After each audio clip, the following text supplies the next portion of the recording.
By the way, welcome everyone to this regularly scheduled board meeting of the South Tahoe PUD. You're all standing, so please join me in the pledge. I pledge allegiance to the flag of the United States of America and to the republic for which it stands, one nation, under God, indivisible, with liberty and justice for all.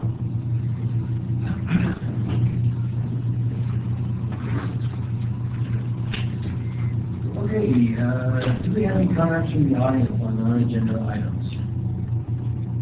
I don't think so. So, do we have any corrections to the agenda or consent calendar? And I don't see that either, so let's have a motion. I will move adoption of the consent calendar. I'll second.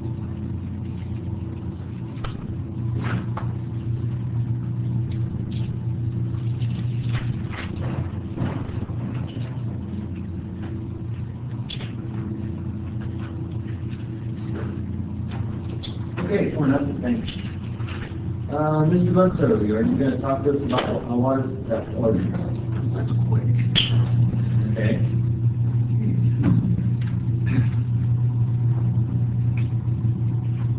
I'll do my best.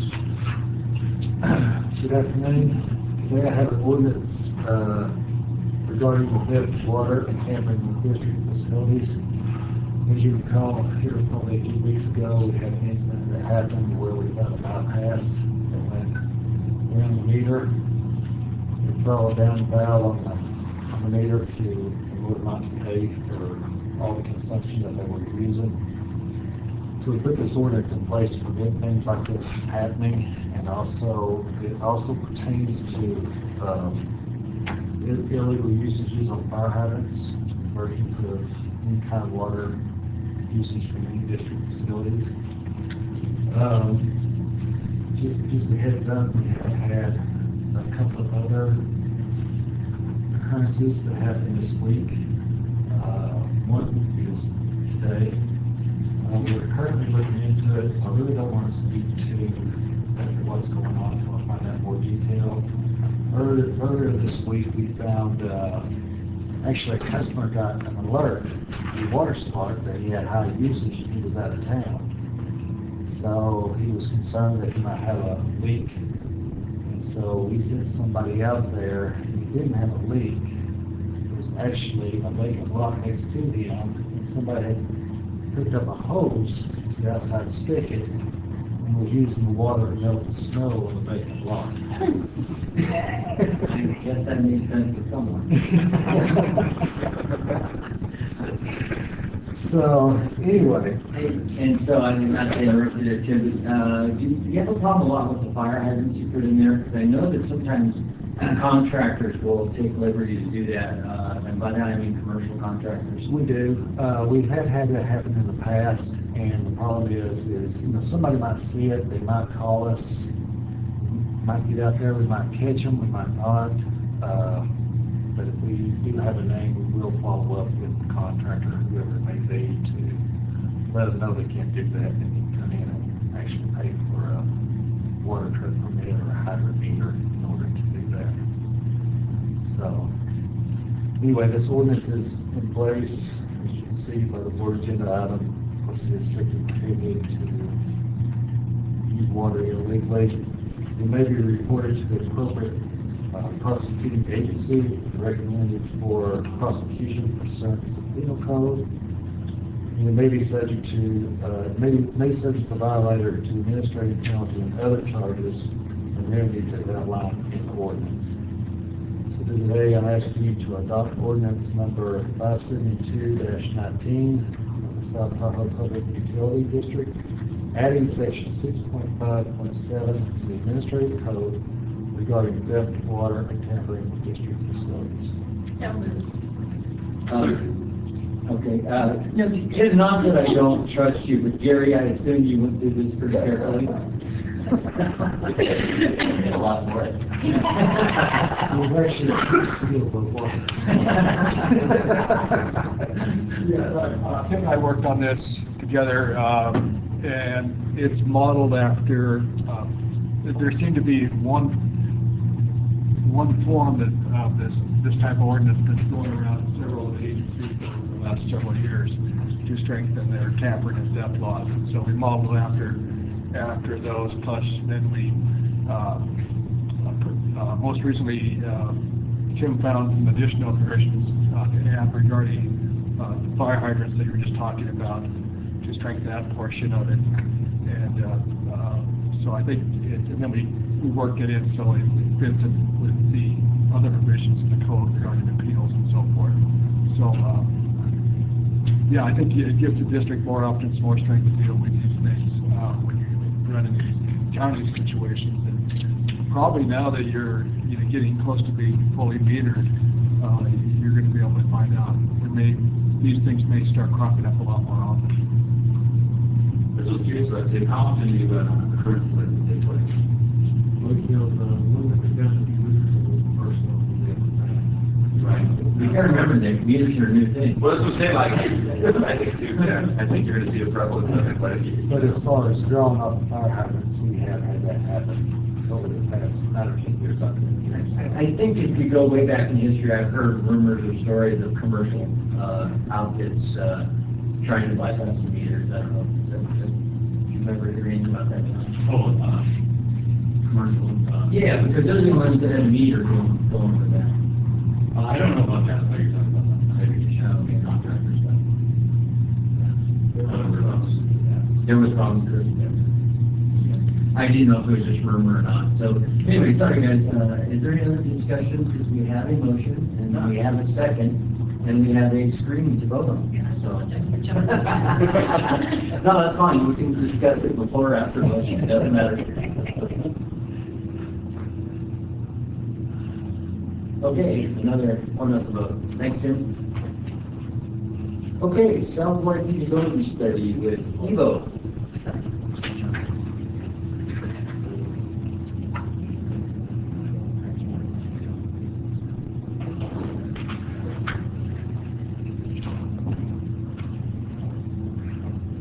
Okay, good afternoon, board members. The Southwide feasibility study's been going on for about a year, a little over a year that we started this, and we're kind of in a key part of the program where I thought it would be worthwhile to give you an update and talk about some things from the study that we found. What I want to focus on is that where we are in this study is that we've at the point where we've completed the screening of alternatives that have been developed to address the groundwater contamination, and we've gone from 6 alternatives down to 3 alternatives, and of the 3, ultimately one of those will be selected as a recommended alternative. So I wanted to go over that screening process with you and talk about the 3 alternatives and get your feedback on those alternatives. And before I start on that, I also wanted to give you an update on the known extent of the contamination within the Southwide area based on the 2018 water quality results that we have from that area. So starting with that, I just want to point out here in the upper left, you see the drinking water standard, the MCL minimum, maximum contaminant level for PCB in drinking water is 5 micrograms per liter, which is equivalent to parts per billion. So 5 parts per billion is the drinking water standard. And the map here shows these little freckles on the map are all well locations. And so these are all locations of private wells and small community water system wells that are either within or neighboring the groundwater contaminant plume. This dash line is the what we use as for the inferred extent of the contaminant plume. The drinking water wells are labeled, and then the different colored sizes and the different size and colored dots all represent different ranges of concentration of PCE contamination found in groundwater at those different locations. The data sets that were used for putting this map together, there were three main data sets. There was the data that was collected during the pre-design investigation, which was done as part of the feasibility study. There was also, and that was done during the late spring, summer 2018. During the fall 2018, they did they being the working parties under the cleanup and abatement order issued for the Lake Tahoe Laundry Works site in this area. They did their phase one offsite investigation, and that was the results that you see here and here.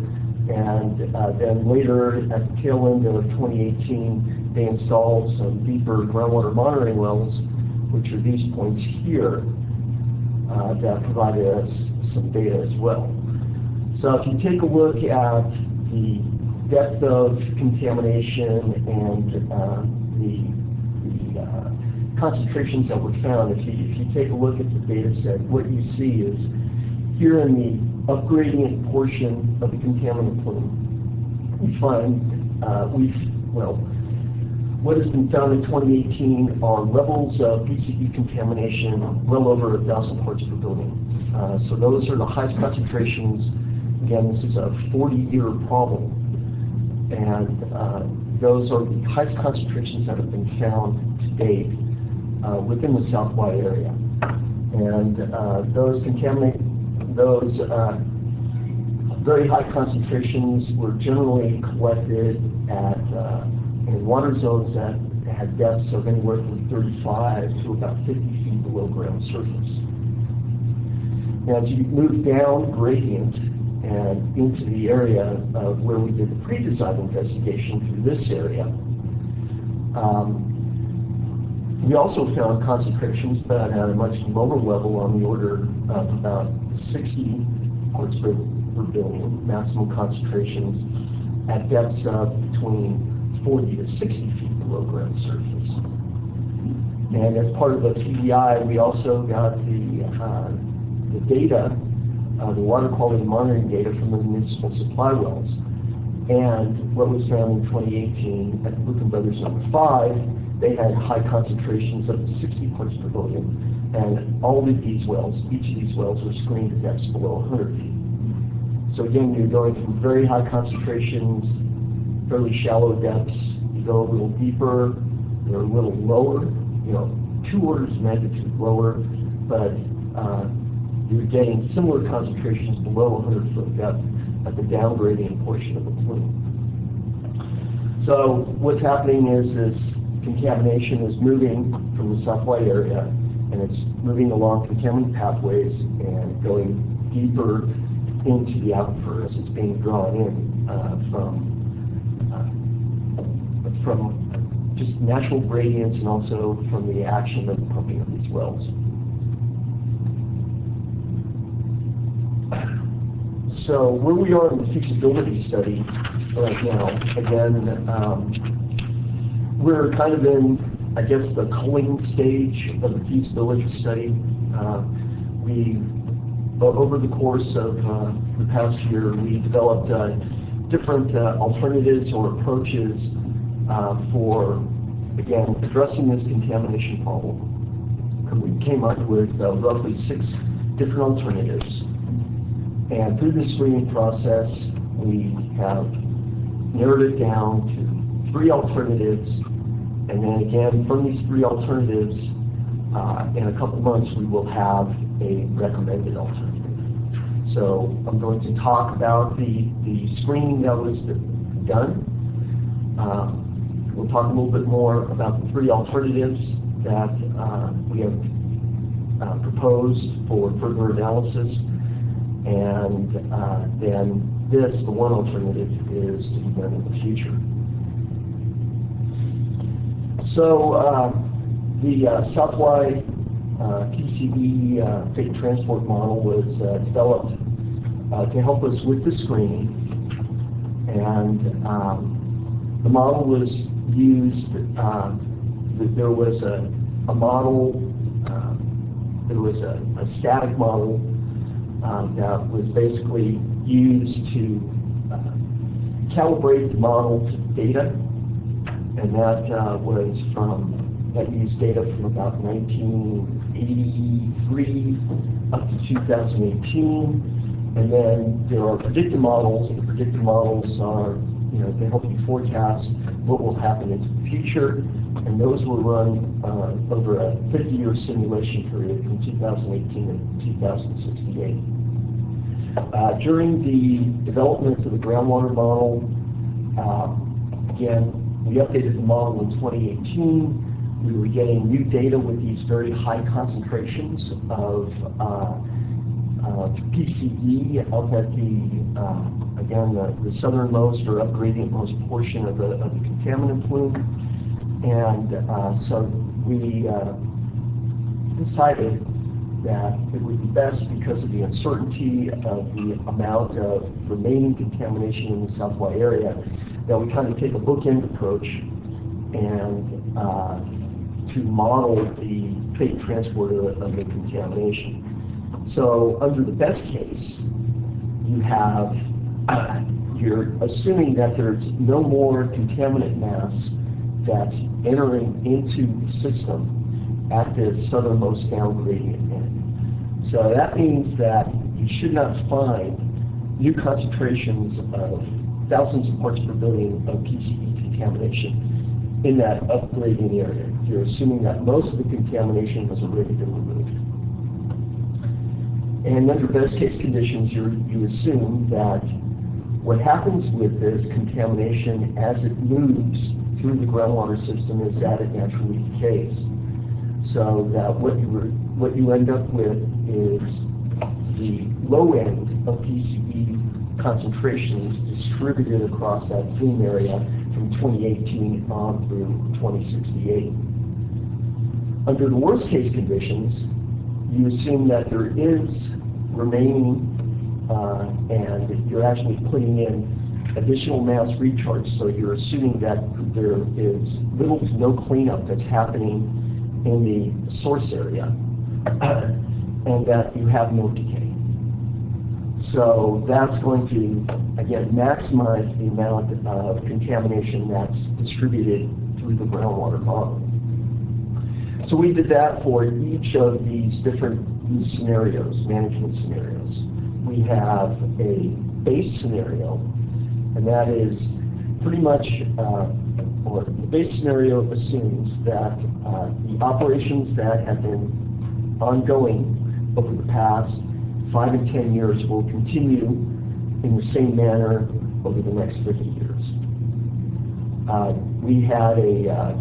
We looked at in-situ treatment, trying to take care of the plume in the mid-plume region, using in-situ treatment, and that does not lend itself to groundwater modeling, so that was not modeled. And that was actually discounted because of the cost for the in-situ treatment and not a comparable benefit where that will not be considered for further evaluation. We also, what was modeled, we looked at putting in a line of a little over 20 extraction wells through the mid-plume region to help contain the contamination, to keep it away from the municipal water supply wells. We also looked at several different variations of installing new replacement wells outside the contaminant plume on both the west and the east side of the plume. And then we looked at another batch of scenarios, kind of variations of what we call targeted pumping. And that's where you use the wells that, the existing wells, municipal supply wells that are located within the contaminant plume to in their course of pumping to remove the contamination from the plume itself. And so we did two variations on that. One was looking at 90% of its treatment capacity, because the Tahoe Keys has a well that has a roughly 500 gallon per minute treatment system on its number 2 well, but that well is actually capable of pumping 1,800 gallons per minute. So we looked at both, if we were pumping that well under its existing treatment capacity, or if you added additional capacity, what kind of recovery could you get if you were able to operate it, at its full capacity at closer to 1,800 gallons per minute. So the model helped us to look at a number of things. One of the things is the extent of the plume as it moves through time, the future extent of the contaminant plume. We can also calculate the amount of contaminant mass that's removed by the pumping action of the wells involved in the simulation. We can calculate the mass removal rate because it also tells us how much water gets removed over that time, and it can also help us predict cleanup time. So the number of years from 2018 at each of the municipal supply wells to get below the PCE MCL of 5 micrograms per liter. So if you take a look, here are the model findings. And again, we're talking about both a worst case or a best case on the upper line. You see that numbers for the worst case, or I'm sorry, for the best case. Worst case on the bottom line for each of those, for each of these 4 scenarios. And what I did for this table for the targeted pumping, I just grouped all the results from the 90% of the treatment capacity and 90% of the well capacity into the targeted pumping category. So you have each kind of broad group of scenario or approach that was used. Again, the base is the status quo that we're using as a point of comparison. So to kind of get a feel for the effectiveness, you have to kind of compare everything back to the base program.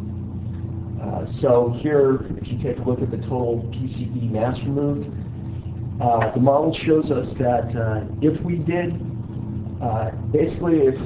very little or anything and just continued operation the way that Tahoe Keys and Lucan Brothers are currently using their wells, just because of the action of those wells and their current pumping, you do get a mass removal since they are inside the plume.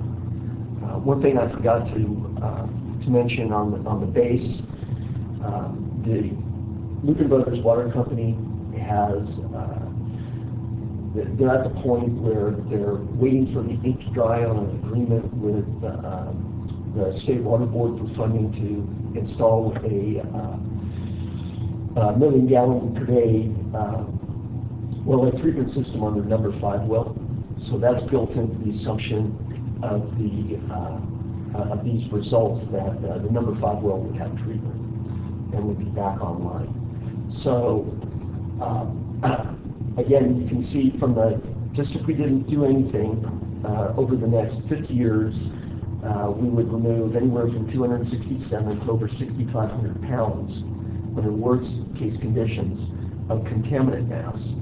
And the cleanup time for the Lucan Brothers 5, number 2, and the number 1, you can see from starting at 2018, it would take about 7 years to clean up at the number 5 well under best case conditions, or it could take as long as 29 years under worst case conditions. It could take anywhere from 11 to greater than 50 years at the Tahoe Keys number 2. At the number 1 well, concentrations are already below the drinking water standard. So we're already there, but under worst case conditions, concentrations would grow and it could take more than 50 years for that well to clean up below drinking water standards. So that's your base. If you compare that to, again, now the extraction wells, replacement wells, and targeted pumping, what you do see is that the extraction wells, what happens with the addition of the extraction wells is that in some cases, you can see with the Tahoe Keys number 2, well, let me first say, you do get a little kick as far as the amount of PCE mass that's removed by the extraction wells. But what happens is that it somewhat retards the movement of the contaminant plume, and it actually lengthens the cleanup time at the Tahoe Keys number 2. It actually doubles the cleanup time at the Tahoe Keys number 2, which is not very beneficial. But you do see a slight reduction just because of its position with regard to the geometry of the plume. You get a little reduction on the margins of the plume. You get a gain of about 2 years, and it doesn't show much effect on the Tahoe Keys number 1. The replacement wells, again, these wells are located outside the contaminant plume, so you would not expect to get as much added removal. Actually, you can see that the total mass removed is actually less because you're drawing water from outside the plume. It does not have much of a change. There's a slight reduction at the number 5 well in terms of cleanup time, a significant increase in cleanup time. Similar to the extraction wells, what the replacement wells does is that it kind of causes the plume to spread. Okay, so you're pumping from outside the plume. That has a hydraulic effect, and it helps keep the plume in place. But on the downside is that it spreads the plume. It broadens the breadth of the plume. And the one that has the greatest effect on the contamination is with the targeted pumping. Again, using the wells with treatment located inside the plume to get most of your mass removal. So you can see significant increases in the amount of PCE mass removed by using those wells in that fashion. And you see that you do get some reductions in cleanup time. And if you take a look at the model results, that you'll see that you get the greatest reduction in the plume extent. So this little diagram is from the final model results. So here is if you did nothing, okay, and here if you took the most aggressive approach, the size of the plume, what the size of the plume would look like under targeted pumping. Bevo? Yeah. On, I guess looking at any of these scenarios for keys number 1, does this infer any treatment at keys number 1? It does not. Does not. Okay. So we looked at the model results, and we also had a long list of engineering criteria that we screened against. Those are kind of preliminary screening. We looked at what the infrastructure needs might be for each of the 6 alternatives, ease of construction, kind of qualitative O&M, disposal reuse options, permitting requirements, environmental effects, kind of qualitative preliminary costs. And we also looked at, we also had one-on-one discussions where Kennedy Jenks did with each of the different water agencies, each of the affected water agencies, to kind of get their feedback, their perspective, view, and considerations on what this means to them and what we should consider going forward. And so looking at these kind of rough considerations, I want to bring these to your attention now for each of these different scenarios. So I guess when you take a look at the model findings, one thing that does, that is a positive is that the model does not predict any impacts to any of the neighboring district wells.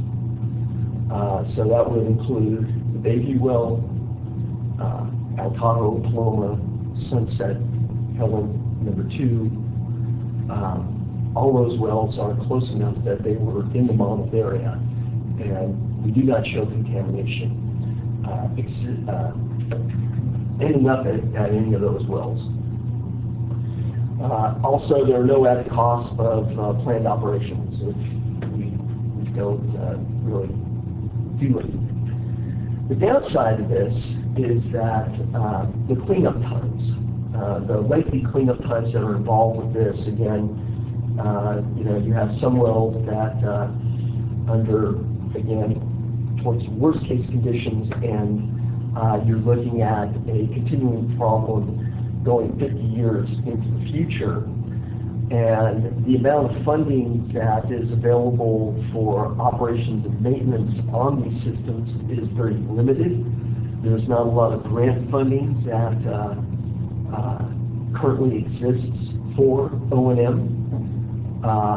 And so these costs could add up, and they could ultimately result into us assuming some liabilities through possible consolidation of having to take over these systems. So that's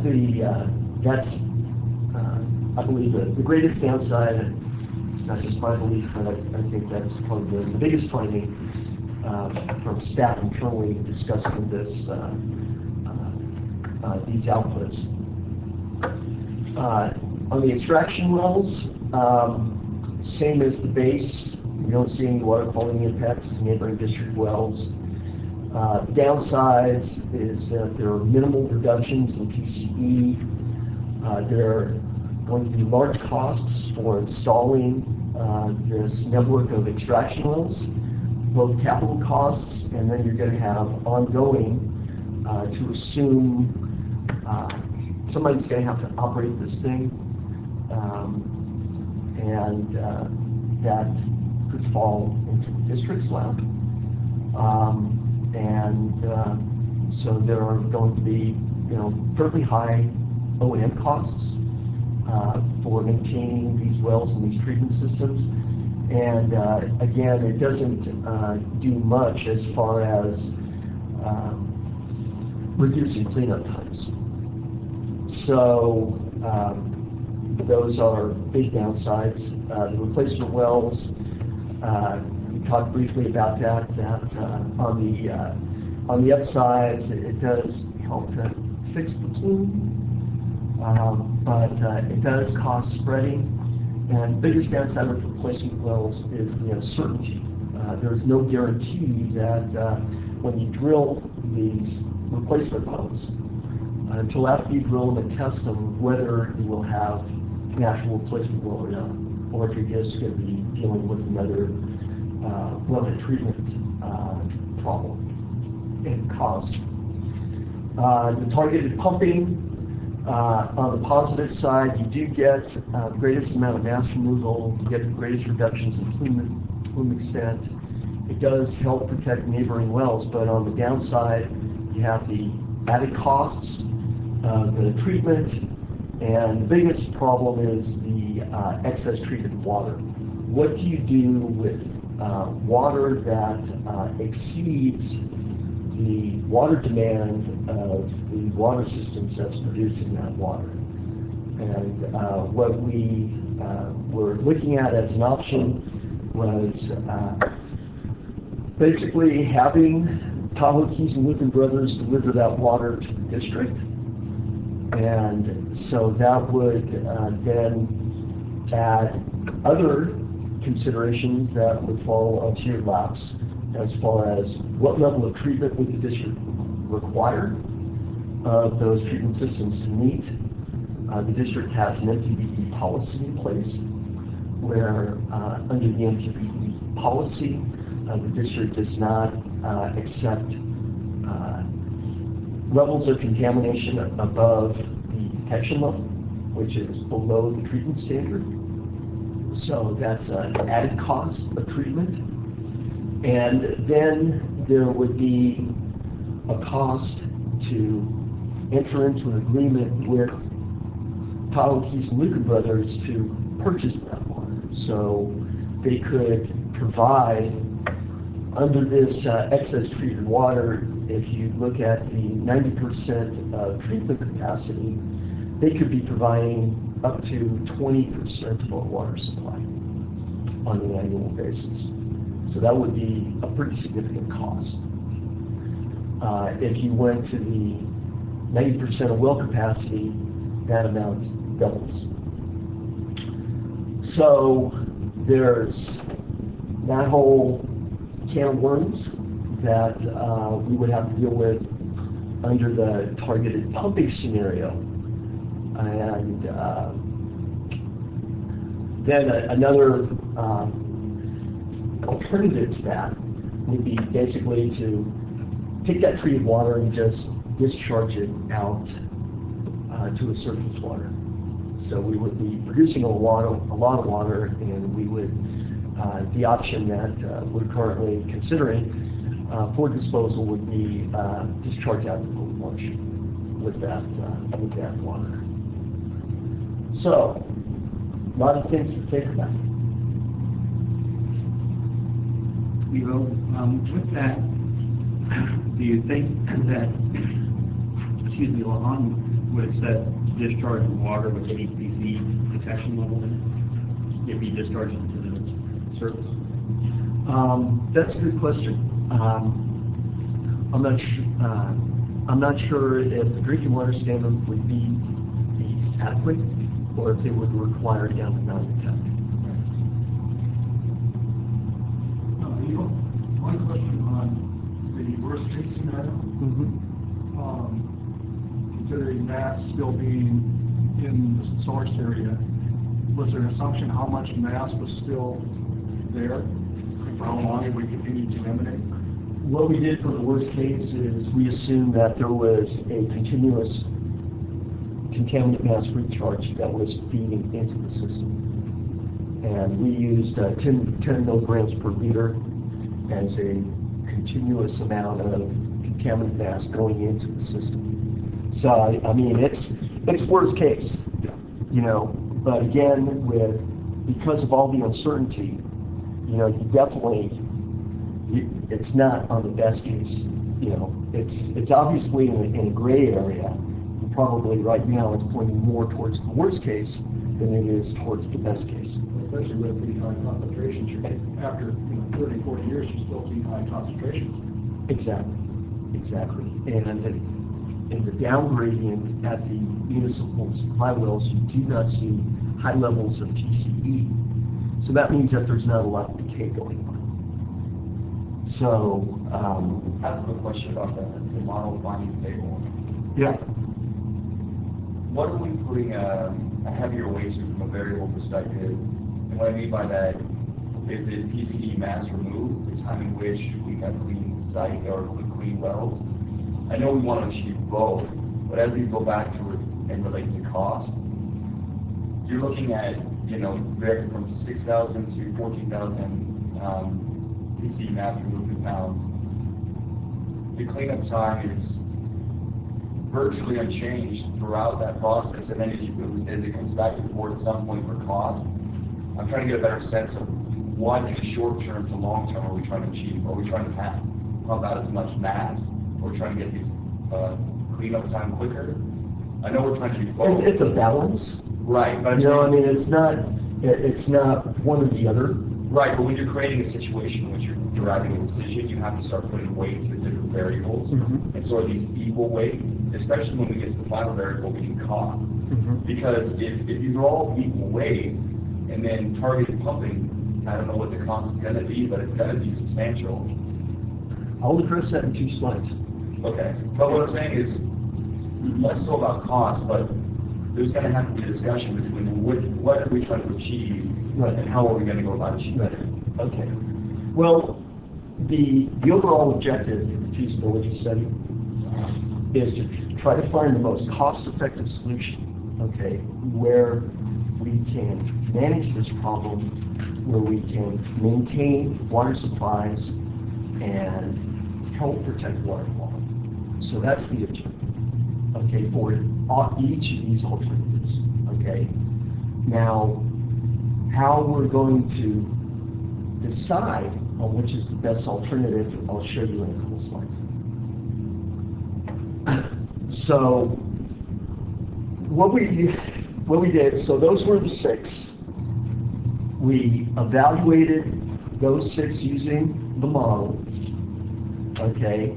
And out of those 6, we came up with 3 that we want to continue for further analysis, okay? So we want to keep the base alternative, base treatment as a point of comparison. So continue doing what the water companies are currently doing. We want to also look at targeted pumping, but what we want to do is we want to cap that targeted pumping so we're not producing all this excess water. So we're going to do the targeted pumping and just pump from the wells that are located within the plume to meet their own water system demands, okay? So that way we're not generating a large amount of excess treated water. So we want to take a look at that. And then the third alternative that we put on the table that was not modeled, okay, but there's a modeling component in there, is let's look at surface water supply, okay, as an alternative. What would it look like if there was a gradual conversion where Lucan Brothers and Tahoe Keys moved from a groundwater-based system to a surface water-based system? So those are the 3 alternatives that we're proposing for further analysis. Now, how do you decide which of those 3 is the recommended alternative? And let's see if I could.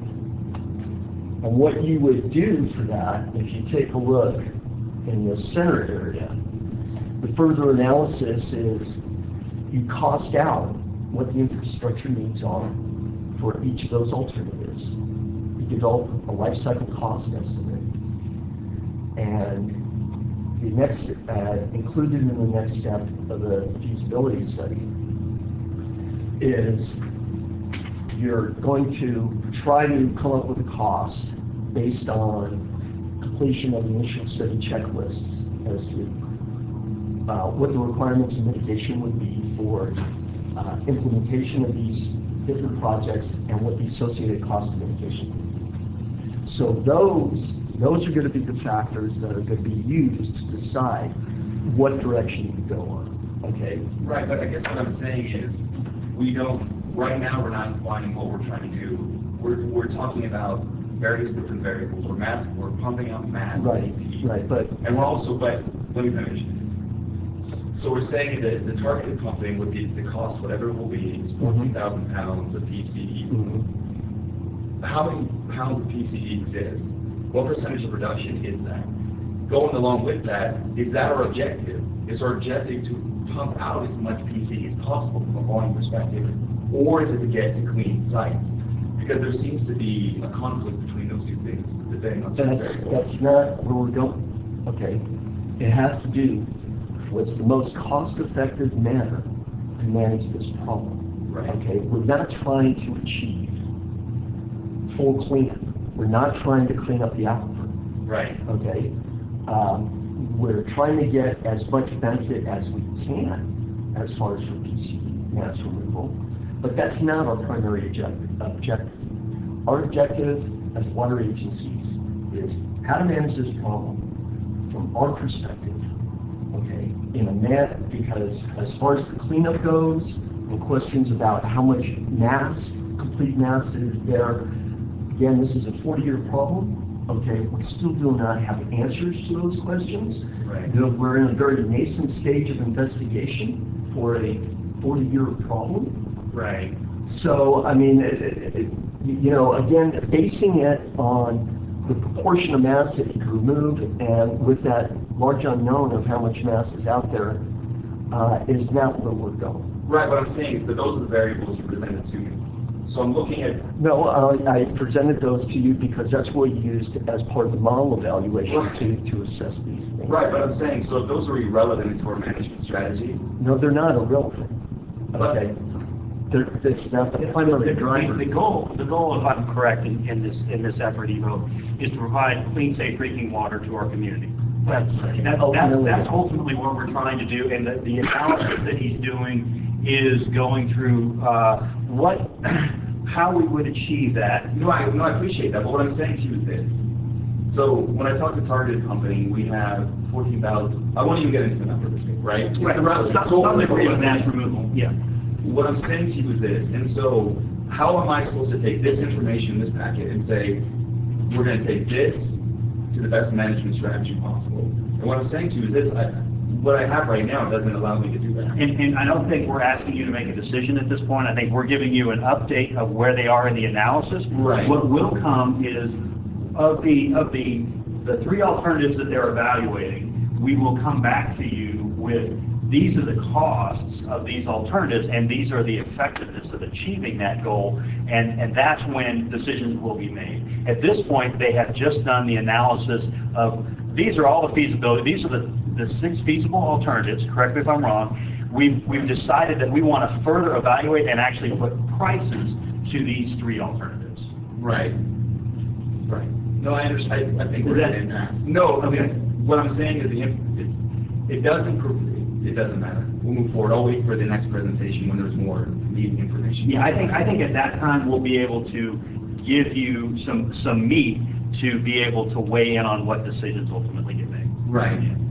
And we're not providing you the ability to make this information sufficient for you to make decisions at this point. Right. Look, Yeah. Do you have any cost estimates at this point? Just high, medium, and low. You know, I mean, it's all qualitative right now. I have not seen, well, they haven't, Kennedy James hasn't, the next step is to do that. Okay, to cost it out. But you're again, And preliminary, just what- part of this. what So I'm- when we get down to the 3. What I'm trying to do here is I'm trying to introduce these to you to see that, again, recognizing that one of these 3 would be the recommended alternative, that you are comfortable with us going forward with the analysis using these 3 approaches. And the next step of the analysis is going to be pricing. Correct. And that analysis, Evo, again, correct me if I'm wrong, of cost about high, medium, and low is part of the decision-making process that the staff used and that the team used to determine which 3 alternatives to further evaluate. That was one of the criteria. Those also being, well, is this actually going to be effective at achieving our goal of providing clean, safe drinking water? If it wasn't going to achieve that goal and it was going to be expensive, okay, obviously we ain't looking at that. And so those were some of the factors that have led to the recommendation of these three options.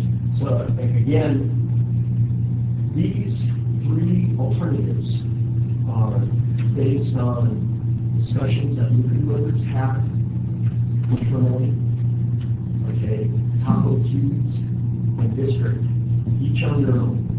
Okay, and then we came back together, and this is what, as far as I guess, we agreed that these are approaches that are worth carrying forward and could be accepted by each of the different water systems. And again, one thing that was clear from each of the water companies' perspectives is that each of them wanted to minimize costs to the ratepayers. That was a very important factor in deciding on these 3 approaches. So, base treatment again. So continuing current operations, what that means is that the wells outside the plume here in dark blue, Lucan Brothers #1 and Tahoe Keys #3, those wells would be put into the lead position. So most of the water that would be produced to meet water demands would come from the pumping of those wells, and then supplemental water for to meet like peak demands during the summer for Lucan Brothers system would come from the pumping of the #5 well, the well inside the plume with treatment, and then for Tahoe Keys would come from the #2 and the #1 well. On the targeted pumping, it just flips the other way around. So we want to put the wells that are located within the plume and have treatment in the lead to meet their water demands, and any supplemental water would be provided by the wells located outside the plume. And obviously that's a more costly operation. So what we want to do is we want to identify that cost differential, and that's where we would go and ask the state to help fund that cost differential. And then with the surface water, so that would be a gradual conversion. We're assuming a 15-year transition period.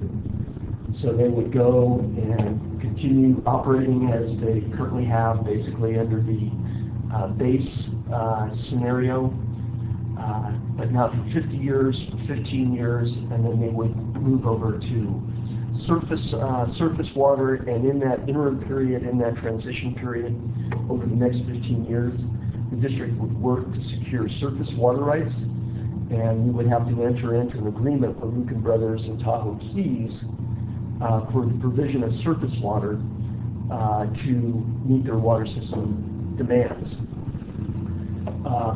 And here's just a cartoon just to show kind of pie in the sky right now of what that would involve more than likely a centralized water treatment, surface water treatment plant that could be used to service both Tahoe Keys and Lucan Brothers Water Company. You'd have a underwater pipeline that would extend out into Lake Tahoe to some point where you had the surface water intake for that system.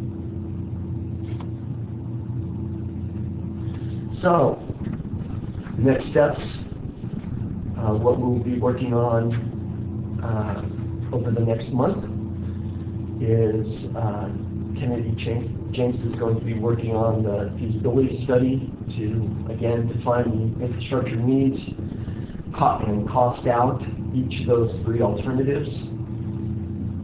Then after that, we will come back and we will share with you the results of that work. And then for the recommended alternative, work that needs still to be done as part of this project is to develop that alternative up to a conceptual level design, put an implementation schedule for construction of that, look at financing options, and then how to manage that, or a governance plan for construction and continued operation of that approach, that alternative. So, open it up some more to questions. Eva, one question I have just for clarification. None of the 3 plans that are being further evaluated include SDPUD or SDPUD ratepayers receiving water from any of these systems. That's correct. Okay. So these are really, this really is about, in my mind, a regional approach to dealing with the PCE plume, and the alternatives that we are evaluating really are about getting water for Lucas Brothers and Tahoe Keys, and our role in this and our effort here in leading this effort is because we are the Sustainable Groundwater Management Agency for our groundwater basin, hence our role in taking leadership in this effort. Is that accurate? Is it also correct that this range of alternatives is necessary for the state to perhaps provide funding in the future? Well, yeah, I mean, out of this process, one of the expectations is that we would have a plan and for implementation that we could move forward to get funding for an implementation grant.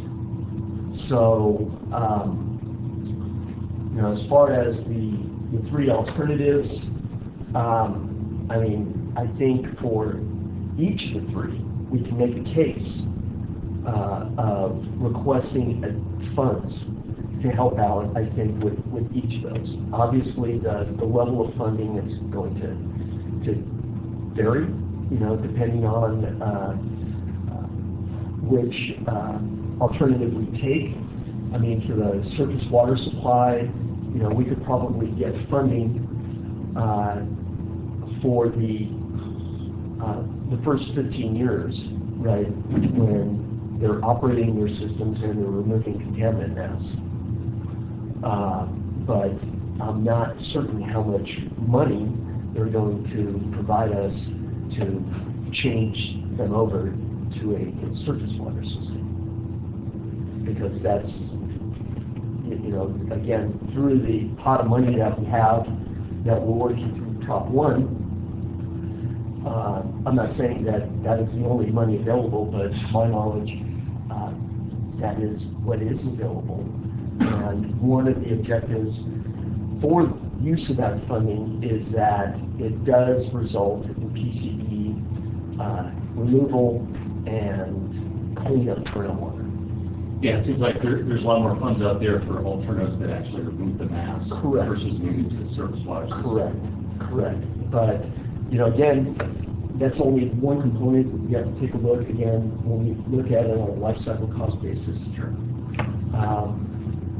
We'll see, how important, again, that funding is towards making a decision in either direction. And correct me if I'm wrong, but Lahontan's efforts to further define the plume and evaluate, look for additional contaminators or refine and resolve on one polluter being responsible, that their efforts may well also result in, if they're able to identify and clearly refine and stand behind their conclusions, that may result in replacement water orders where the polluters may be responsible for funding, implementation of this type of plan, because it would be replacement water orders from Lahontan going to them, and then they're writing that check. It's not coming from the state or us or other entities. That's a really good point, and that's why we have the word interim here. Yeah. As all interim remedial alternatives, because there are actions that are being taken by other parties. Regional board and working parties of the way Tahoe Laundry works. So, again, they have their own objectives and their own requirements, more towards finding and cleaning up sources, which are going to benefit us. But, we can't spend 40 years. We got to a point where we can't wait for this any longer.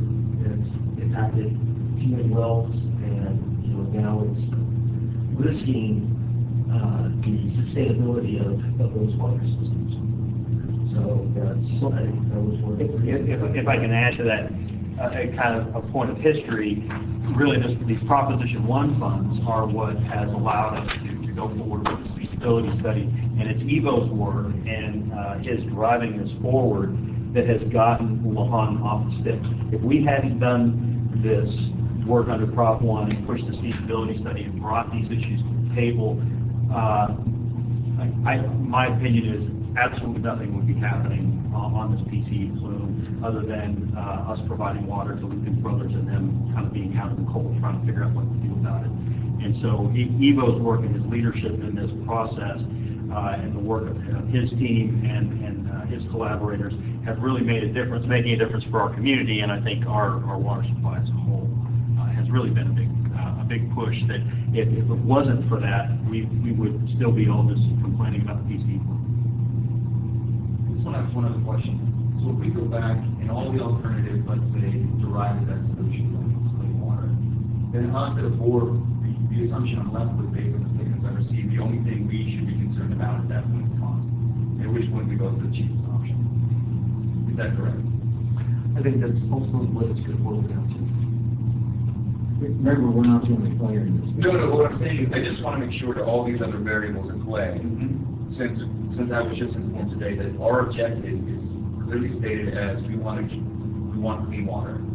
And so at that point, everything else, once you tell me all these options are provide clean water, all the rest to me become irrelevant. The only thing at that point that becomes important from a district perspective and our responsibility to the ratepayer is cost. And I want to make sure that I'm spending my time reviewing what is germane to our board decision-making process and not digging into weeds and other variables are not important. Well, and where some of this comes into play is, as Ivo was saying earlier, is that an alternative that mitigates the plume and removes X amount of volume is actually eligible for potential funding, therefore may ultimately be a lower cost. Right. But I agree with you. Cost needs to be the major driver of this decision. No, I mean, that wasn't necessarily my intent. My intent was to, well, let's look at an array of different scenarios, how these alternatives play out to different scenarios and variables within the kind of process. But what I was informed today is our objective is not to remove mass or to accelerate clean pumps. Our objective is simply stated to have clean drinking water. And at that point, I would trust staff, Evo, that you've done all the due diligence work. And at that point, once you say all options provide clean drinking water, and I'm saying for us as a board, our concern at that point becomes simply cost. I think it's cost, but again, I think you have to go to a little deeper level and look at risks that are associated with each of those alternatives. So again, I suspect that, going into this, the least costly alternative will end up being the base. Right. Will be the base approach. But so you have that on one hand, but then you have the risk of, how long can, again, if this contamination problem gets bigger, the risk of inheriting these potential liabilities through consolidation, because Tahoe Keys and Lookin Brothers may say, look, we don't want to do this. We're getting out of the water business. This is going to break us, and we can't do it. So, I agree with you, but, again, the reason for doing this, again, is to, make you aware of these things that we identified and we, saw as being important factors, to consider. There's a couple of things. One, I think even if it weren't for this problem, PCE, those other water companies may at some point, just because the way things are going, they're not going to be able to continue, and we may wind up with them anyway. That's always been my thought, not that we're looking for it. Tahoe Keys has other problems. Yes, yeah, so we may wind up with them anyway. But the other thing is I think we ought to have some flexibility, because when you talk about spreading this out over 40 or 50 years, a lot of things could change down the line, 10 or 20 or 30 years. And technology, a lot of things could change, so I think we need to be flexible too. That's a good point. Clear as mud. Well, there's a lot of stuff, a lot of balls in the air, and again, I thought it was important to just kind of get you up to date, because we'll be seeing. That was my simplistic way of saying it's complicated. Thank you very much. Thanks, Ivo. Well, we are all ready to hear the plans. I move approval of payment of claims in the amount of $1,102,683.30. I'll second.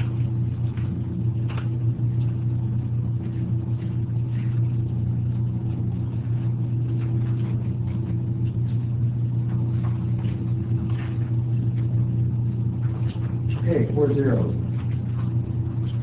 Do you have any standing in ad-hoc committee reports? There's still a lot going on. I don't have anything when you guys do. So we'll go right to board member reports then, I guess. Yeah, I just was gonna say, attended Earth Day, was part of the Climate March 3rd annual, and I wanted to give a big shout out to Shelly.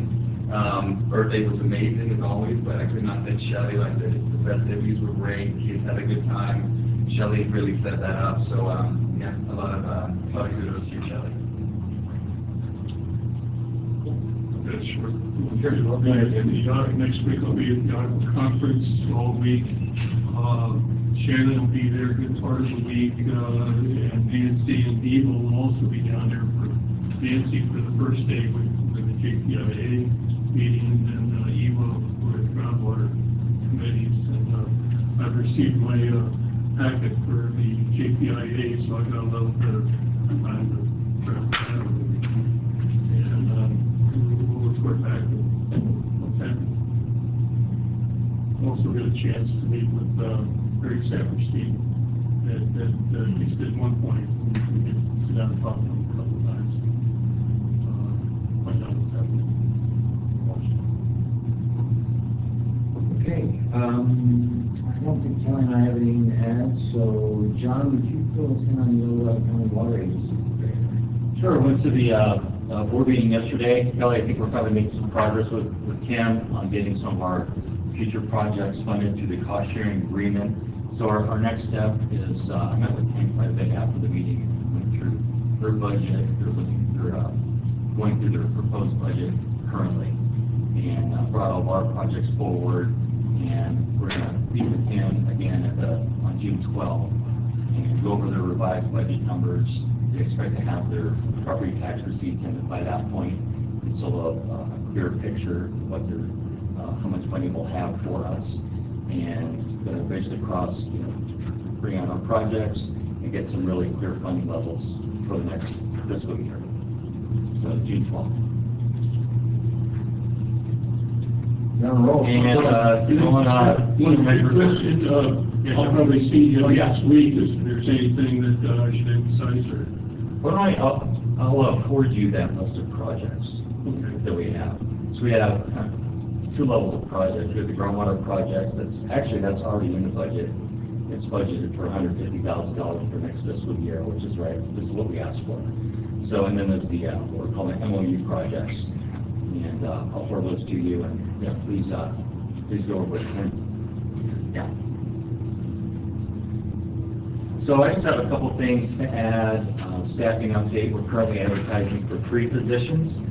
In engineering, we're now advertising for an associate or senior engineer. This closes May 3rd, and interviews are scheduled for the first week of June. And so this would bring us back up to full strength in engineering. And then out in Alpine County, we're still advertising for a water reuse worker.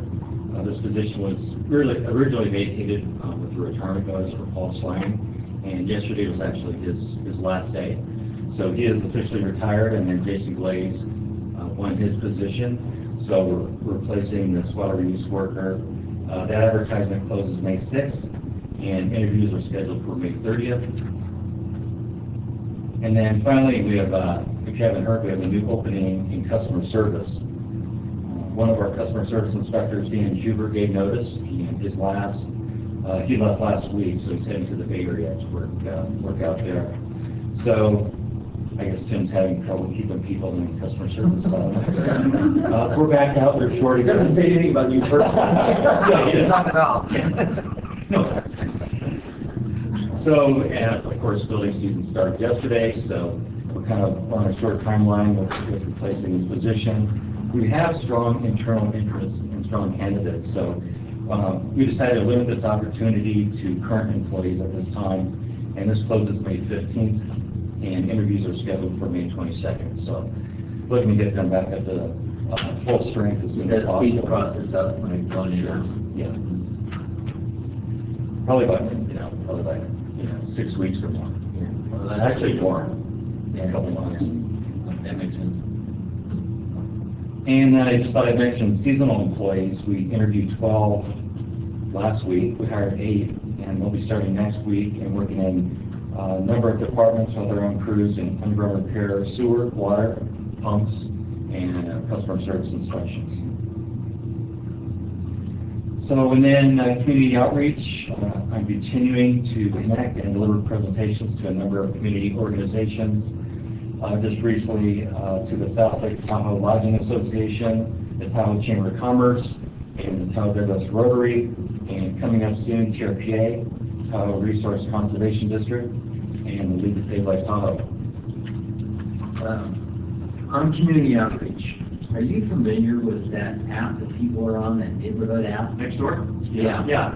Do you know there's a lot of stuff flying around on that about our rate increases? We heard about that. Yeah, you heard about that? Okay, yeah, so it's kind of interesting. I learned all kinds of stuff. Have you been on before? No, I don't. My wife was just informed me, it's like, are you really doubling the rates? It was one of the questions. Oh, my God. So I just thought I'd bring that up, as I don't know if, Shelley, do we have a presence on that we could maybe kind of thoughtfully answer some of the rumors? Yeah, that's actually a good segue. Good segue, So, okay. Tim, I have a report on 218 and some of what we've been learning on next door.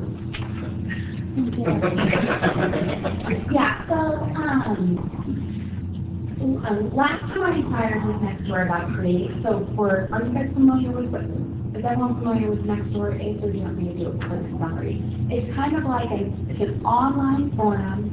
You can only sign on if, you have a local address. They send you a postcard in the mail to confirm that you live where you say you live.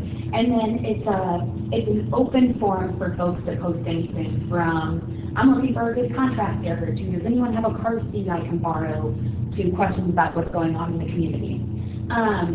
And so I had looked at creating a Nextdoor account for the district, and when I went to set one up last time, public water agencies weren't allowed to have accounts on Nextdoor.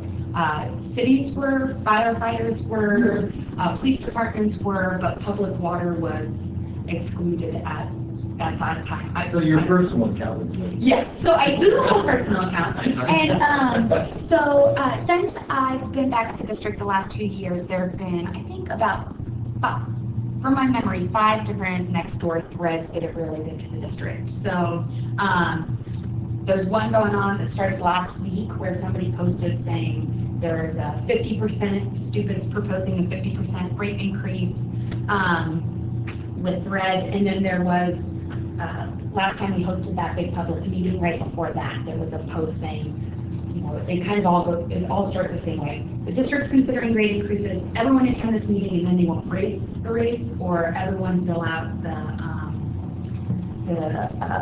Prop 218 to protest it and they won't raise the rates.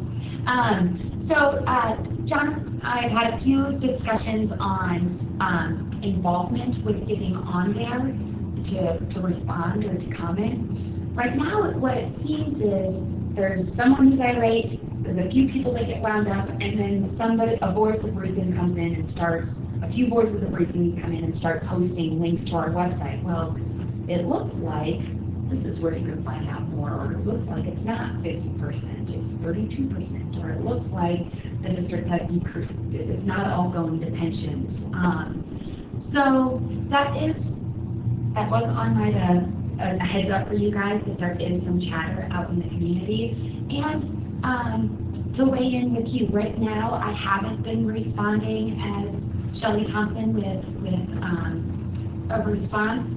It appears that somebody in the know is getting in on that, right? Because you're saying somebody's posting links and somebody's correcting it. Yeah. Because I actually heard the same thing, that somebody came in and said, well, no, it's not 50, it's, yeah, and it's usually not one person, but multiple people. And that's something really cool about this forum, is it really is a community forum. It's neighbors talking to neighbors. Well, because I got a phone call from someone who said, you know, my wife was on that neighborhood thing and she said you guys are gonna do blah, blah, blah, blah. And it's like, well, that's not exactly right. Right, and so I'm definitely open to, right now I haven't been jumping in as my personal self to weigh in, but I'm open to that. It's just always a balancing act. You'll remember when Lake Tahoe News had the options for people to comment, and then the district comes out with a more official comment, and it's a little, sometimes it can be a little bit like throwing fuel on the flame. I don't know. So I I'm thought open to. my experience in all that is when we did come out and say, well, you know, here's that, you know, Rich would write a short little thing, oh, Right. here's exactly what's going on. That seemed to just cut it right off. Mhm. Because it was authoritative and it was factual. Right, and so much of our information is on the website, so for that, for next door threads in the future, something we could look at doing is right when because I often see it at night before I'm going to bed, I'm like, uh-oh. You know, what's that? That's the perfect time. What they say? Yeah.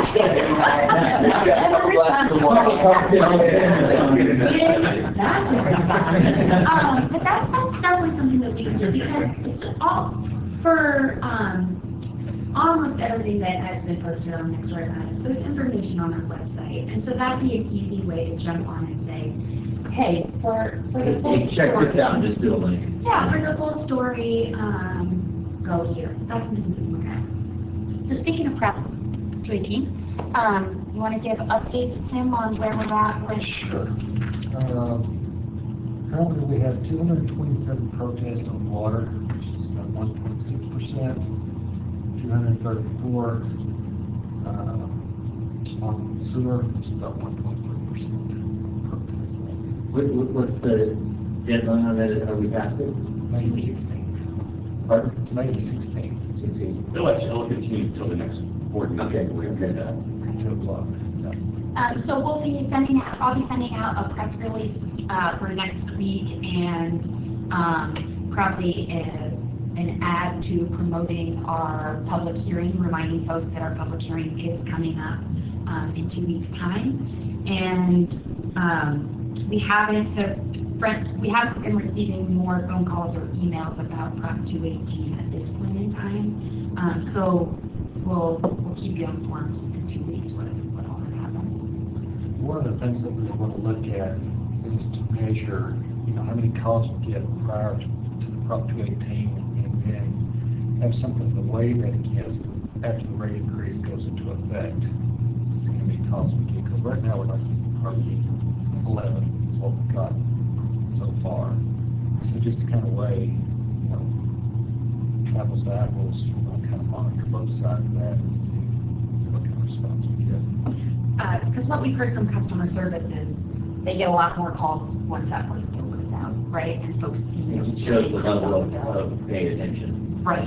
And so we're going to continue to log those calls so that we can come back to you guys after the fact and say, all right, well, you might have only received this much feedback before the rate was passed and this much after the fact, just to help guide your decisions, in the future. It's very good. Appreciate that.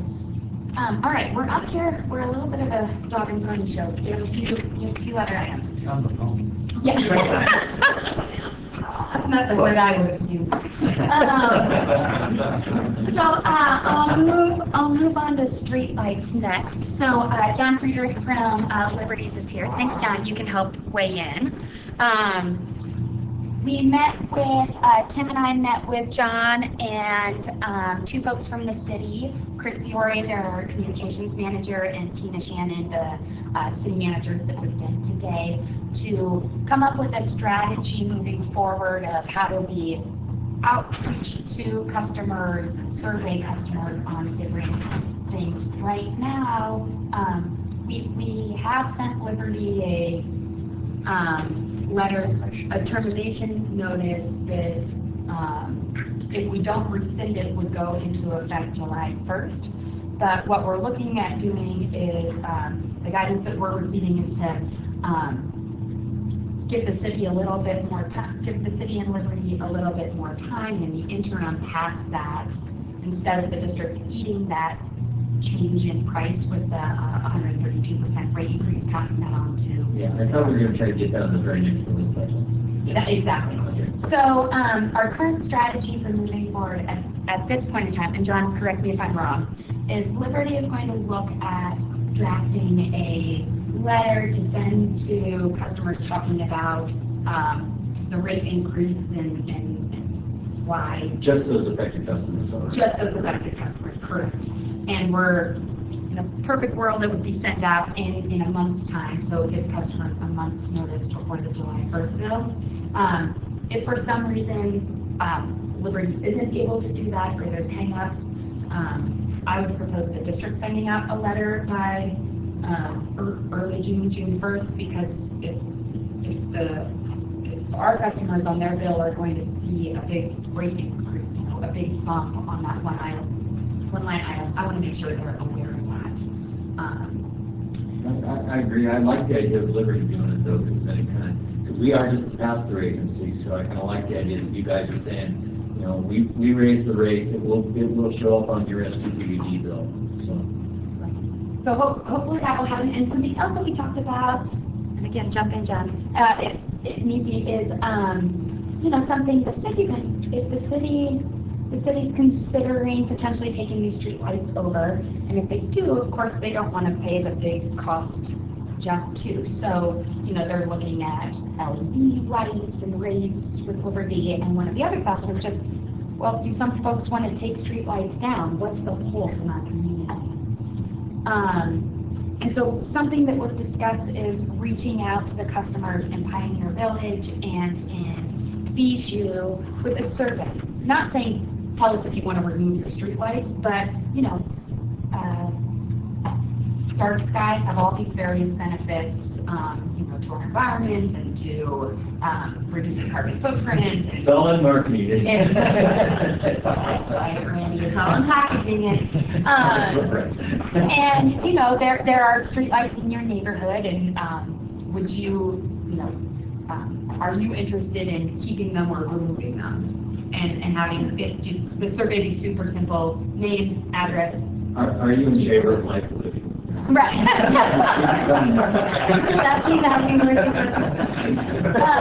So we're not quite sure. The city's going to brainstorm, packaging that outreach, and they need to get approval from their city manager council what that might look like and moving forward. But we're working with both Liberty and the city on kind of those two separate paths at this time. John and I did discuss this at our last meeting with the city manager and one of the city council persons. And we talked about all those scenarios you just did, and so they were all in favor of that also. We also talked about some savings that they could have and almost immediately from their SUPUD bill that would probably offset all of those costs. And so it might make an easier pill for them to swallow if they took it over. Since John is here, can I ask him a quick couple quick questions? Is that right? Real quick. I just Since you made how the LED process is going on as far as rates, and then I also wanted to mention too, if you didn't know, we purchased our first electric car. Nice work. And I know Liberty has amazing grant opportunities for EV charging stations, so if you could bring that up real quick. I think our staff is already looking into those grants, so. No, but I just, Yeah. Thank you. Yeah, I continue to be impressed by your staff. By the way, a good meeting today, so.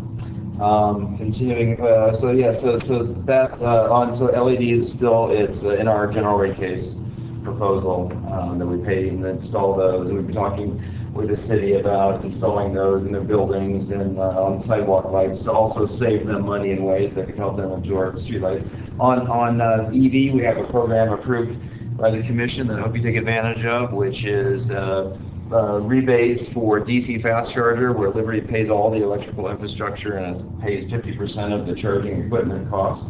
So you want a DC fast charger unit, that would pay for a good chunk of it. And we also have grants for commercial level 2 240 volt connected charging equipment, $2,500 that you could also utilize. And I would be and we hopefully will have these online in June, and so be happy to work with staff to get, STPUD applications at the front of the line if you're interested, and help walk through that process. Is that what you're looking for? That's exactly it. Okay. Thank you so much. Back to you. Oh, I got one question. When we talk about the survey and people go into dark skies, et cetera, don't individual customers have a choice of if they want to have, if the street lights get taken down, can't they come to Liberty and say, hey, I want to put a property light on for my individual property? Yeah, we It's have just the the head outdoor light Outdoor light, program, okay. which are a lot of those in town. Yeah. So a person can always, sign up for that tariff. Okay. And they can't choose to say yes or no to a street light as an individual. But yeah, we have the outdoor light program, and many of those are facing the street, or they're meant to illuminate property. Okay. And actually, I'm guessing that those are less expensive now with the LED. Yeah, those outdoor lights need to be converted to LED, but right now they're not. Well, say you came with a new one, then it would be installed with LED. Yeah, street lights will be, and hopefully the outdoor lights will as well. Just have to make that program available, but hopefully at some point soon, all outdoor lights should be LED. They're use half the energy and better light quality. Great, thank you. And happy early birthday, by the way. Thanks, I appreciate it. Anything else? Yeah, I think for the 95 lights that we're talking about, I think the schedule has been by the end of the year, the new LED rate would be in place and that conversion would take place. Assuming that our rate case gets through the CPUC, that's the kind of anticipated, that's the best guess timing, yeah. Yeah, just a little bit of time, right? Yeah. Thanks. Okay. Thank you. Back to you. I know.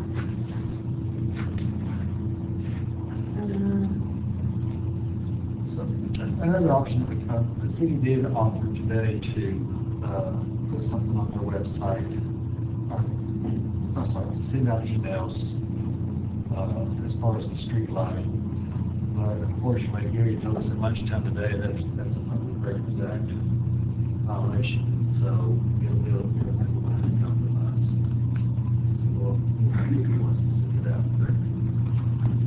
We haven't talked to the city since, Gary is dark storm and lightning bolts over there. We haven't talked to the city yet. Today originally He thought likes to was. throw the brakes on all kinds of good stuff. Really? That guy.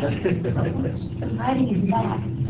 We originally talked about sharing email addresses so that the city could email customers with a survey, and Gary highlighted some issues with that. So we haven't had a chance to talk to the city yet since finding that out. So we don't know exactly what that is going to look like, but it may be coming from us. All right, a quick update. We continue to be involved in the affordable housing discussion. There was a meeting yesterday, feels like forever ago. John and Tim weren't able to attend, so I sat in their stead. And it was really a look at providing input to the city about their multifamily and single-family allocation systems. The group agreed it was important to not change the criteria for the people that have been on the list to build, but may look at changing criteria moving forward. The group also began discussion around coverage or transferring development rights, fee structures, and other mechanisms, but it wasn't fleshed out at that time. So just a heads up, we continue to be involved. It was my first meeting, and it was really inspirational to sit in a room with people that wear hats of all the different agencies in our basin and trying to tackle a solution to a really big, challenging problem. And I'm surprised we didn't, solve it yesterday, but we're working on it. I think you're off the hook. I had two other quick updates. Just a heads up, this Saturday we're hosting a spring gardening workshop at the library from 1 to 3. So if you hear about it, we're collaborating with master gardeners on that. We normally get a lot of participation, especially for our Turf Buyback program participants. That's a great way to get them in the door early in the season. And then the last thing I just wanted to mention, because it's in a lot of newspapers, is there was an article published this week by the Environmental Working Group in the Journal of Environmental Health. And it was discussing the array of toxic pollutants in California's drinking water. Did you notice how unspecific that article was? So- It didn't identify any thresholds, any No. pollutants, or any geography. Right. Other than California. Other than all of, well, that's what it's looking like, all of California. Yeah, It's a small place. Right? I And saw that, I was like, what a garbage article that was. lots of different news sources have covered it, so I wondered if you had read it, and I just wanted to bring it up. What it was mainly saying is that these different pollutants we test for individually, but but the concern is we're not looking at the combined effect of them together in drinking water. And this study was saying that it could cause more than 15,000 excess cases of cancer. And I just wanted to bring it up to you because they said that mid-sized and small communities were at greater risk because they often are the places that are in need of treatment systems or improvements to their system. Just as a reminder, we are at the top of the watershed. The snow falls here, melts here, we pump it up, there is no agriculture industry, there's nothing upstream of us that is polluting us, so we are so fortunate. So if you get asked anything from the public, I know you guys know that, but just as a reminder, we have some of the cleanest, tastiest water. Did you get the alert from Aqua? I did. Yeah, I received the alert from Aqua and I shared it with our customer service just as a heads up, and this is me sharing it with you guys too in case you're. Would you just get around? I'd just be curious to read it. I Yeah. wasn't aware. It wasn't, it was like 3 paragraphs long. It had no substance. Yeah, it's 15,000 additional cases of cancer out of a population of 39 million. So, I mean, statistically, this is, as I think you said, Randy, this is a garbage study. But it's a peer reviewed. Clickbait is what it was. Right, it's a clear. Where did you come across it? Oh, I don't know, I come across the weirdest things. No, we know what Randy's News sources are covering it, so you can go and look at the actual report that was published in the journal and thanks. Yeah. That's interesting. Hey, Shelley, could I make a quick comment on that next door? I mean, the only way we really know is if we're on a next door account or, Yeah, so if you're on one, let us know if there's. Yeah, I'll send it your way if I see anything, because I'm on it, I get, for some reason I signed up on my work email, which was a mistake. But it's one of those things, those classic things, the comment section sometimes is where like, civility goes to die. So it's always that challenge, like how much do you want to engage in? I don't have that answer. And I think Katie Kurtzweiler on Facebook shared a link last night. I saw it. Did straight people out. Well, I was gonna say, Katie was on our side. no, he just shared a link, have a picture of the Prop 218 notice and fill it out, and it did say 50%. And, you know, I had it, and there was quite a few comments, it was like over 20 comments. Yeah. Okay, check that out. We have one more staff report. Raina, who I don't think you have met, works with Lynn in our grants department, and she's here to give an update on some grant applications that were submitted to the California Office of Emergency Services. Hi. So, again, Raina Blossom. The California Governor's Office of Emergency Services, which is more commonly known as Cal OES, has notified district staff that it is recommending funding 2 of the district's projects with FEMA mitigation funds.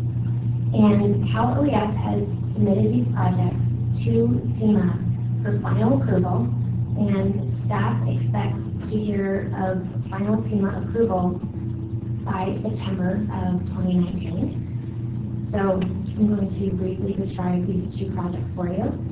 The first is an emergency generator at the blower building. And the proposed activity here consists of the purchase and installation of an emergency generator to operate the district's blower system during loss of power events.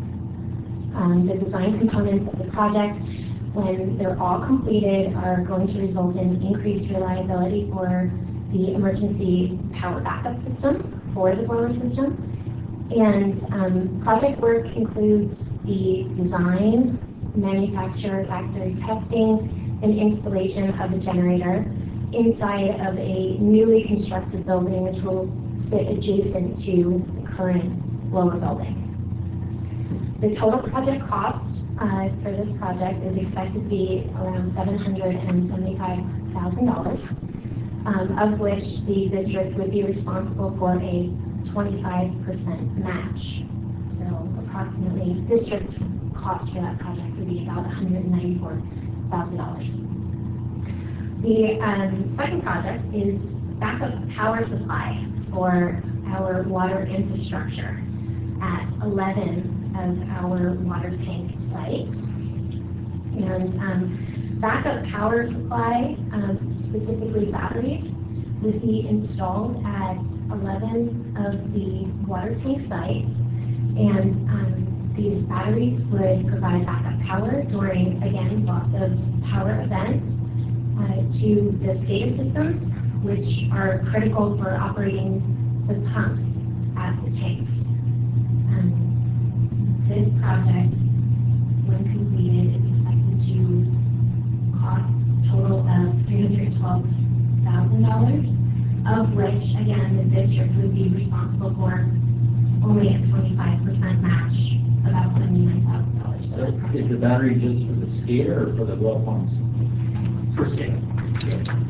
Our issue there is that when we have power outage, particularly if it gets extended, is we go blind really fast on what's happening. I get it makes sense because SCADA is not a high not a big power draw. Not a big power draw, right? It's being able to maintain that power during cold weather that is our biggest challenge, and that's where a lot of this cost ends up coming from. There's some pump mixers on some tanks, but this standby power, I believe, is not set up to keep, it doesn't need to keep those. Those batteries be charged when we do have power, or do we put solar? I believe that's the system. It's generator with generator recharge. The generator recharge on batteries. Or do we have solar collectors? Well, I think we looked at that, and for this grant, we would fund this type of operation, but not a solar operation. Is that correct? That's correct. Yeah, we looked into solar options as well, but through FEMA funding, solar is not a viable, it's not something that they fund at this time. So hopefully at some point in the future. Maybe there are other sources. Does anyone have any? No, great work, 25% match is phenomenal, good work. Thank you. I'm almost certain that this will go through. What's the next step? Absolutely. So Formality? the application process for these FEMA funds are basically threefold. We submitted first a notice of interest that went to Cal OES, was reviewed and approved by Cal OES. That came back to us and asked us to submit an application. We completed the application, submitted that to Cal OES. They reviewed it, approved it, and we are now in the phase where we have been notified that Cal OES has approved our application. We have been recommended by Cal OES for funding to FEMA. We're in the last stage of this, and I've been informed that historically, if you are recommended for funding by Cal OES, the likelihood of receiving funding from FEMA is very high. So we're optimistic about receiving these funds for these projects. Right, not a bank yet, but have you Not yet, but and a huge win for your grants department. Fantastic job. very excited. Oh, and sorry, I just wanted to mention something about John and Liberty. Go ahead. Okay. So He's still here. Yeah. Watch what you said. Well, I'll be contacting you on 2nd June. We are evaluating all of our funding options for charges for our new electric vehicle, which is also really exciting. Took a ride in it the other day, and it's really nice. Shelley's just been going to work related, of course. doing it for free. So we're interested in pursuing a fast charging option, and it sounds like John Liberty, funding options will be available in June, and we're definitely looking into all of our options. So it's pretty exciting. Since we're talking about Liberty, I would like to say one other thing, and to point out that for this year, for the first time, we obviously had that big, very significant winter. We didn't have any significant power outages this year, so I don't know what Liberty's been doing, but whatever it is, keep it up, great work, thank you, we really, really appreciate Yeah, it. in the past, we were running our Luther Pass 100% just to take the burden off of them. They had such power demand, so yeah. And the power quality of Luther Pass, I mean, it had this year, again, despite everything that we went through, we didn't have power quality issues. It's really, again, not sure what's happened exactly on their side, what changes they've made, but they have been really positive for us. Just take credit for all of that. We worked on it. I started.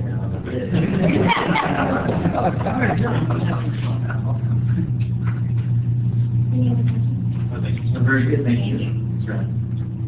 Okay, anything else, staff reports to add? Okay, we do have, you can see the past and future meetings, we do have some closed session stuff, so let's take 5 and then come back on that, although that's not an incentive to be long in closed session.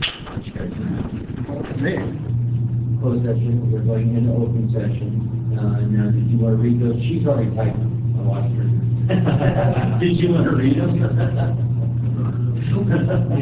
Technically, yes. Okay. Go ahead. Okay. Unless you want to read them. Go ahead. Okay, so the reportable action is to authorize filing. Hold it. You gotta need to change now because the board authorized. The board authorized filing a draft amended application A023393 and requesting extension of time to file with final amended application number A023393 to authorize Gary Kivistad and Jenna Akos to be the assigned agents for amended application number 023393, to authorize withdrawal of 3 pending change petitions for permit numbers 013527, 013528, 01350, and 014335, and finally to authorize canceling application number 023502. Is that right? There it is. With that, meeting adjourned.